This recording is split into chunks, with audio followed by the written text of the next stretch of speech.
इस वीडियो के अंदर हम सेक्शन 36 से सेक्शन 40 ऑफ सीआरपीसी 1973 को समझेंगे। इन सेक्शंस को दो पार्ट के अंदर डिवाइड किया है, पार्ट ए और पार्ट बी के अंदर। पार्ट ए के अंदर सिर्फ एक ही सेक्शन आता है जिसको सेक्शन 36 बोलते हैं, जिसके अंदर power of superior officer of police के बारे में बताया गया। और उसके बाद जो सेक्शन है सेक्शन 37 से सेक्शन 40 वो पार्ट बी के अंदर आता है, जिसके अंदर public to give information of certain offences की जो पब्लिक होती है उसकी ये ड्यूटी बताई गई है कि उसको कुछ सर्टेन ऑफेंसेस की इन्फॉर्मेशन पुलिस को देनी होती है, या फिर ये बताया गया कि किस तरीके से किसी व्यक्ति को पुलिस की हेल्प करनी होती है। मतलब कि एक तरीके से बताया गया कि किस तरीके से जो मजिस्ट्रेट या पुलिस होती है उसकी हेल्प करनी होती है, उसको एड देनी होती है। तो इस बारे में सेक्शन 37 से सेक्शन 40 के अंदर बताया गया है। अब हम सेक्शन 36 को देखें तो सेक्शन 36 के अंदर क्या दिया गया, आप अपने बेरट को खोल लीजिए, हम उसके अंदर से रीड करते हैं और समझते हैं कि क्या दिया गया है। इससे पहले हम सेक्शन 35 तक समझ चुके हैं, तो अगर आपको वो सेक्शंस देखने हैं तो आप प्रीवियस वीडियोस के अंदर देख सकते हैं, आप प्लेलिस्ट की जगह अंदर चेक कर सकते हैं सीआरपीसी की, वहाँ पे आपको वो सारी वीडियोस मिल जाएंगी। अब हम सेक्शन 36 को देखते हैं जो हमें बताता है कि powers of superior officer of police, क्या कि police officer superior to the rank of an officer in charge of the police station, की कोई भी पुलिस ऑफिसर जो कौन सी रैंक से ऊपर है, पुलिस ऑफिसर, पुलिस स्टेशन का जो पुलिस ऑफिसर होता है उसकी रैंक से ऊपर है, may exercise the same powers, तो वो सेम पावर्स एक्सरसाइज कर सकता है throughout the local area to which they are appointed, भी जिस भी लोकल एरिया के लिए वो जो ऑफिसर इन चार्ज जो था पुलिस स्टेशन को उसको अपॉइंट किया गया था, और उससे जो सुपीरियर पुलिस ऑफिसर्स हैं वो सारी पावर्स उसकी यूज़ कर सकते हैं जो कि उसके अंडर पुलिस ऑफिसर्स आते हैं। एज में भी exercise by such officer with in the limit of his station.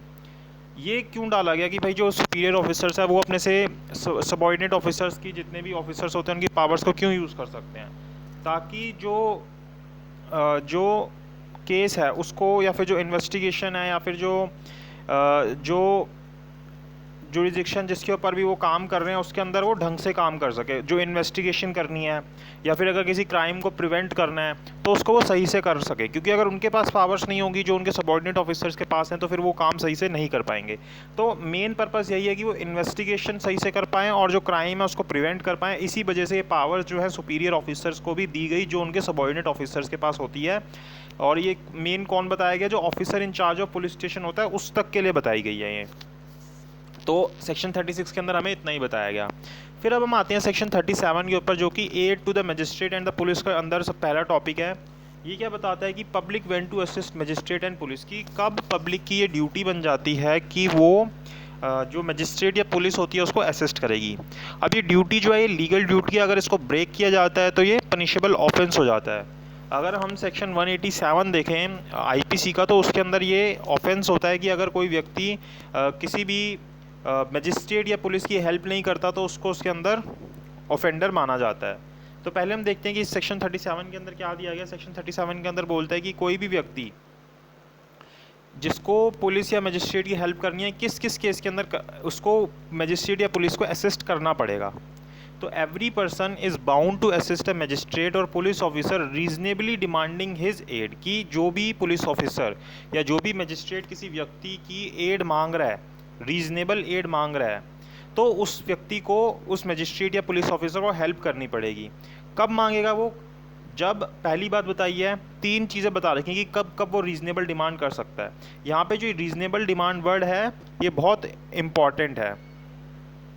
तो वो डिपेंड करता है सर्कमस्टांसेस टू सर्कमस्टांसेस की कब रीजनेबल डिमांड होती है। सबसे पहले इन टेकिंग और preventing the escape of any other person whom such magistrate और police officer is authorise to arrest, कि भाई कोई भी व्यक्ति जो वहाँ पे खड़ा है जिसको पुलिस ने अरेस्ट करना है या फिर मजिस्ट्रेट ने अरेस्ट करना है, जिसको भी वो ऑथोराइज है अरेस्ट करने के लिए, तो उस व्यक्ति को, वो व्यक्ति भाग ना पाए, तो इस चीज़ को हेल्प करने के लिए, इस चीज़ को रोकने के लिए अगर कोई और व्यक्ति वहाँ पे प्रेजेंट है तो वो पुलिस या फिर मजिस्ट्रेट की हेल्प करेगा। दूसरी चीज़, इन द प्रिवेंशन और suppression of breach of the peace, की अगर कोई भी व्यक्ति ब्रीच ऑफ पीस कर रहा है या उसको रोकने के लिए किसी और व्यक्ति से मजिस्ट्रेट या पुलिस हेल्प मांग सकती है। और तीसरी चीज़ बताता है कि in the prevention of an injury of any injury attempted to be committed to any railway, canal, telegraph और पब्लिक प्रॉपर्टी, कि इस चीज़ के अंदर भी हेल्प मांग सकता है कि अगर कोई भी इंजरी की जा रही है तो उस इंजरी को रोकने के लिए, या फिर ऐसा कोई अटैम्प्ट किया जा रहा है कहाँ पे, किसी भी रेलवे के अंदर, कैनाल के अंदर, टेलीग्राफ या पब्लिक मतलब किसी भी पब्लिक प्रॉपर्टी को बचाने के लिए भी मजिस्ट्रेट या पुलिस किसी व्यक्ति की हेल्प मांग सकती है और ये उसको हेल्प करनी पड़ती है। अगर वो व्यक्ति ऐसा करने में, अपनी इस ड्यूटी को डिस्चार्ज करने में ओमिट हो जाता है, मतलब कि वो जानबूझ के ऐसा नहीं करता कि उससे बोला गया और वो नहीं कर रहा उसको, तो फिर वो सेक्शन 187 ऑफ आईपीसी के अंदर उसके ऊपर केस चल सकता है।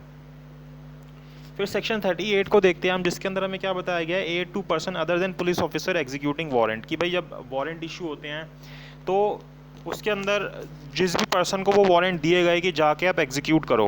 पुलिस ऑफिसर के अलावा किसी और व्यक्ति को भी जो है कोर्ट अपॉइंट कर सकते हैं कि आप जाके इस वारंट को एग्जीक्यूट करके आओ, मतलब कि उस पर्सन को अरेस्ट करके आओ जिसके भी अगेंस्ट वो वारंट इशू हुए हैं। तो वो व्यक्ति किसी और व्यक्ति की हेल्प ले सकता है उस वारंट को एग्जीक्यूट करने के लिए। पुलिस भी ले सकती है और कोई और व्यक्ति भी ले सकता है। When a warrant is directed to person other than the police officer, कि भाई किसी और को डायरेक्शन मिली हुई है, पुलिस ऑफिसर नहीं है वो व्यक्ति, उसको वारंट दिए गए हैं कि आप इसको एग्जीक्यूट करके आइए। Any person may aid in the execution of such warrant, तो उस व्यक्ति की, जिसको भी अपॉइंट किया गया कि वो वारंट को जाके एग्जीक्यूट करे, उस व्यक्ति की कोई और व्यक्ति भी हेल्प कर सकता है उस वारंट को एग्जीक्यूट करने के लिए। If the person to whom the warrant is directed be near at hand and acting in the execution of the warrant,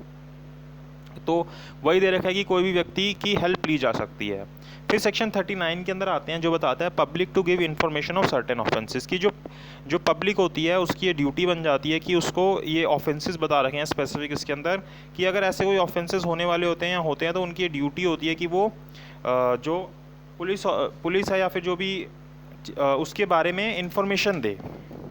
अगर वो ऐसा नहीं करता, मतलब कि इंटेंशनली ओमिट करता है ऐसा करने के लिए, तो उसके ऊपर सेक्शन 176 और सेक्शन 202 ऑफ आईपीसी के तहत मुकदमा होता है। अब इस सेक्शन के अंदर क्या दिया गया है कि सबसेक्शन 1 बोलता है कि every person aware of the commission of और of the intention of any other person, कि जिस भी व्यक्ति को उस ऑफेंस के बारे में पता है या फिर ये पता है कि कोई और व्यक्ति ऐसा करने की नीयत रखता है,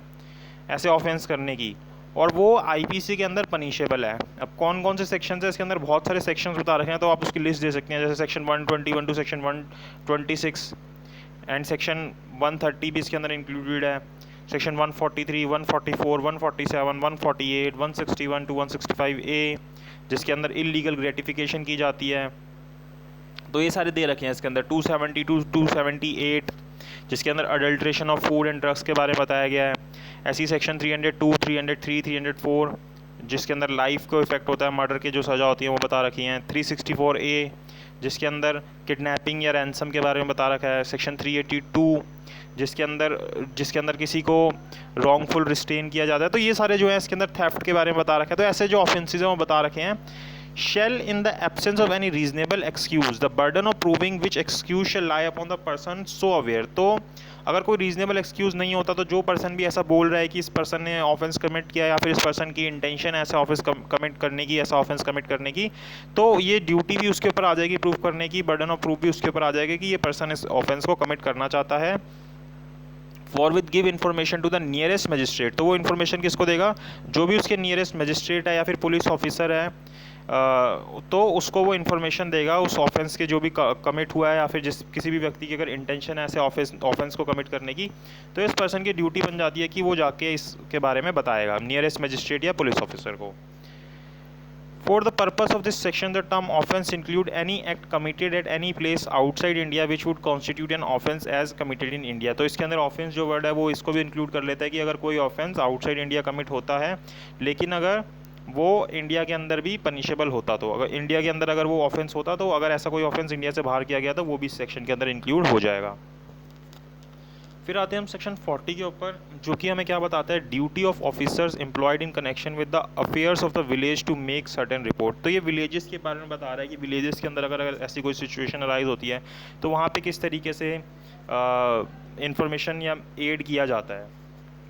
तो यहाँ पे बता रहा है कि every officer employed in connection with the affairs of the village, कि कोई भी व्यक्ति जो विलेज के अफेयर्स के रिगार्डिंग एम्प्लॉयड है, कोई भी ऑफिसर जो है, and every person residing in the village shall forthwith communicate to the nearest magistrate और to the officer in charge of the nearest police station whichever is nearer. तो हर एक ये जो भी विलेज के अंदर व्यक्ति रह रहा है उसकी ये ड्यूटी बन जाती है कि वो कम्युनिकेट करेगा किसको, नियरेस्ट मजिस्ट्रेट या फिर पुलिस ऑफिसर को, किस चीज़ के बारे में, any information which he may possess in respecting the permanent और temporary residence of any notorious receiver और vendor of stolen property in the near such village, की कोई भी ऐसा व्यक्ति रह रहा है जो प्रॉपर्टी चोरी करके रह रहा है। तो ये सारे इसके अंदर ऑफेंसेस बता रखे हैं, तो इसके अंदर वो उसकी ड्यूटी बन जाती है कि वो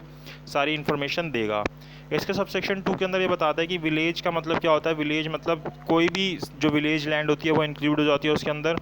प्रोक्लेम ऑफेंडर का मतलब क्या होता है, जैसे सेक्शन 82 को जब आप देखोगे सीआरपीसी के, उसके अंदर बता रखे कि प्रोक्लेम्ड ऑफेंडर क्या होता है। तो प्रोक्लेम ऑफेंडर जो एक्सप्रेशन है उसके अंदर include any person proclaimed as an offender by any court, कि किसी भी व्यक्ति को जिसको प्रोक्लेम्ड ऑफेंडर डिक्लेयर किया गया है कोर्ट के हिसाब से, और authority in any territory of India to which this court does not extend, या फिर किसी ऐसे व्यक्ति को जिसको प्रोक्लेम ऑफेंडर डिक्लेयर किया हुआ है ऐसे किसी मतलब ऐसे किसी कोर्ट ने जिसके ऊपर ये कोड एक्सटेंड नहीं होता या वो इस टेरिटरी का नहीं है, in respect of any act which if committed in the territories of which code extend would be then offence punishable under any of the following sections. तो और वो जो पीओ जिसको डिक्लेयर कर रखा है उसने कोई ऐसा ऑफेंस कमिट कर रखा है जो इन सेक्शंस के अंदर आता है, सेक्शन 302, सेक्शन 304, 382, 392, 399, 402, 435, 436, 449, 450, 457 टू 460, ऐसे किसी भी के अंदर आता है तो फिर ये जो है पीओ कहलाएगा।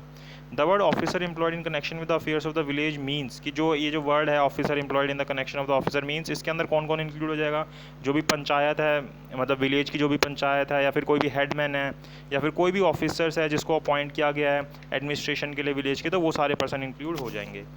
तो यही हमें सेक्शन बता रखा है। तो अगर ऐसा कोई भी ऐसे इसके अंदर भी सेक्शन 40 के अंदर भी अगर कोई पर्सन इंटेंशनली ऑमिट करता है तो वो सेक्शन 176 और सेक्शन 202 के अंदर ऑफेंडर कहलाएगा। तो ये हमने सेक्शंस कवर किए